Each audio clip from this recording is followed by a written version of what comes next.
Hi, I'm Kelsey Mackall with a Dabbled Dwelling, and I'm currently installing some beautiful Jeffrey Court tile in my laundry room, and I want to share with you some tips and tricks for using a tile saw. So as I'm getting ready to make the cuts for my laundry room wall, I went ahead and kind of made myself a little cut list on some tiles. This helps me batch cut, and just a little tip, use a crayon because it's waxy and it won't wash off with the wet tile saw. A tile saw is one of the least intimidating tools because the blade actually grinds away at your tile rather than cutting it. Therefore, the blade isn't sharp enough to cut your fingers, but the shards that come off the tile will. So always make sure you wear your safety glasses and gloves. First, you're just going to pour water into the basin of your tile saw to keep the blade cool and get started.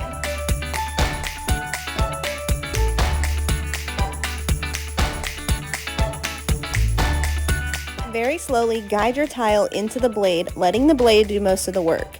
You can use the fence on your tile saw to keep your cuts straight. Sometimes you might get what's called a blowout, which is when the tile saw chips the corner at the very end. A tip for getting a cleaner cut is to start your cut on one end, flip it over, and then cut the rest of the way through so that both of your edges are nice and sharp. If you need to make a void type of cut in the middle of a tile, run your tile through multiple times to create teeth, and then wiggle those teeth against the blade until they break off.